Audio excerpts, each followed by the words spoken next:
ప్రారంభానికి ఇటు పూర్తిగా అన్ని ఏర్పాట్లు కూడా చేసినటువంటి పరిస్థితి. ఈరోజు మధ్యాహ్నం 3 గంటల ప్రాంతంలో కూడా ప్రధానమంత్రి నరేంద్ర మోదీ గన్నవరం విమానాశ్రయంలో దిగి అక్కడి నుంచి అమరావతి ప్రాంతానికి సభా వేదిక వద్ద కూడా రాబోతున్నారు.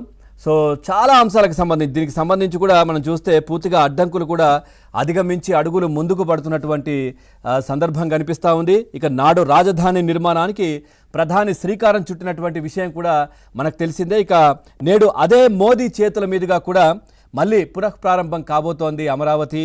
ఇక జగన్ కారణంగా 5 ఏళ్ల హరణం ఏ విధంగా జరిగిందో కూడా మనం చూసాం. అమరావతిని 5 సంవత్సరాలు పూర్తిగా ఒక అడవిని తలపించే విధంగా కూడా దాన్ని జగన్మోహన్ రెడ్డి తయారు చేసినటువంటి దృశ్యాలు మనం చూసాం. నిజంగా చెప్పాలంటే అక్కడ వేసినటువంటి రోడ్లను కూడా తవ్వుకొని అమ్మేసుకున్నటువంటి పార్టీ కావచ్చు, ప్రభుత్వం ఏదైనా ఉందంటే అది జగన్మోహన్ రెడ్డి అధికారంలో ఉన్నప్పుడు జరిగినటువంటి సంఘటనలు ఇవన్నీ కూడా.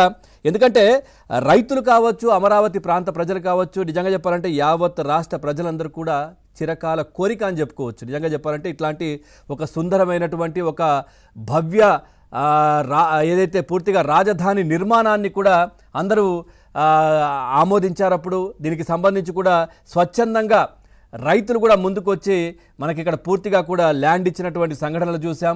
జగన్మోహన్ రెడ్డి కూడా పూర్తిగా అసెంబ్లీ వేదికగా, అసెంబ్లీ సాక్షిగా పూర్తిగా 30 ఎకరాల పైన ల్యాండ్ ఎక్కడ దొరికినా అది అమరావతికి నేను అంటే ఆ ప్రాంతం రాజధానిగా నేను కూడా ఒప్పుకుంటున్నానని మాట ఇచ్చి ఆ తర్వాత అమరావతిలోనే ఆ ప్రాంతంలోనే నేను ఇల్లు కట్టుకుంటున్నాను.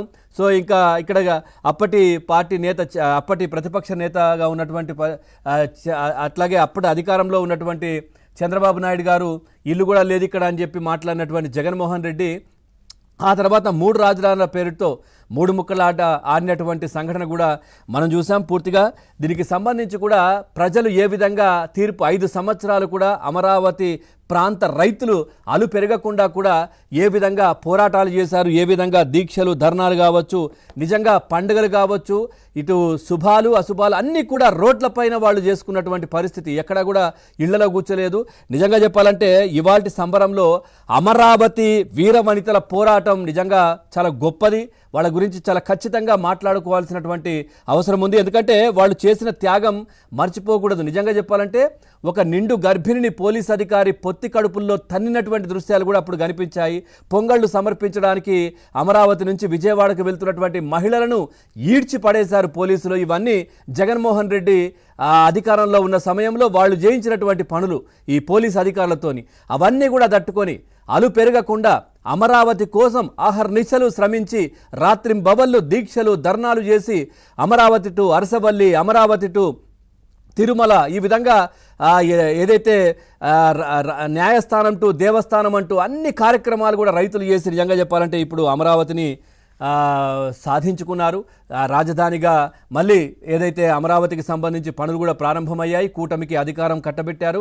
జగన్మోహన్ రెడ్డికి 11 ఇచ్చి అమరావతి నుంచి ఈ వీర మహిళలు యలహంక ప్యాలెస్కు తరిమిగొట్టారు బెంగళూరుకు.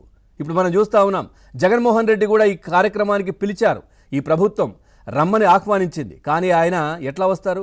అంత ధైర్యం, గుండె నిబ్బరం కావాలి ఆ ప్రాంతానికి రావాలంటే. సో ఇప్పుడు జగన్మోహన్ రెడ్డి ఒకరోజు ముందుగానే యలహంక ప్యాలెస్కు పయనమై అక్కడికి వెళ్ళిపోయిన పరిస్థితి. ఇక్కడ రాష్ట్రంలో ఒక పండగ వాతావరణం అవుతుంటే జగన్మోహన్ రెడ్డి చూస్తూ ఊరుకోరు. ప్రజలు కావచ్చు, లేదంటే ఎవరైనా అధికారంలో ఉన్న వాళ్ళు కావచ్చు, ప్రజలు కావచ్చు సంతోషంగా ఉన్నారంటే జగన్మోహన్ రెడ్డి చూస్తూ ఉండలేరంటూ కూడా చాలామంది ప్రజలే మాట్లాడుకుంటున్నటువంటి పరిస్థితులు కనిపిస్తూ ఉన్నాయి. ఇంత పెద్ద పండగ వాతావరణం నెలకొంటే ఆయన భయంతో యలహంక ప్యాలెస్కి వెళ్ళిపోయినటువంటి పరిస్థితి ప్రస్తుతం కనిపిస్తూ ఉంది. నిజంగా చెప్పాలంటే ఈరోజు నేడు ప్రధాని చేతుల మీదుగా దాదాపుగా 49,040 కోట్ల ప్రాజెక్టులకు శంకుస్థాపనలు కూడా జరగబోతున్నాయి. 8 కోట్ల పనులకు పచ్చజెండా కూడా ఊపినటువంటి పరిస్థితి. ఇక ఈరోజు 2 గంటల 55 నిమిషాలకు గన్నవరం ఎయిర్పోర్టుకు ప్రధానమంత్రి చేరుకుంటారు.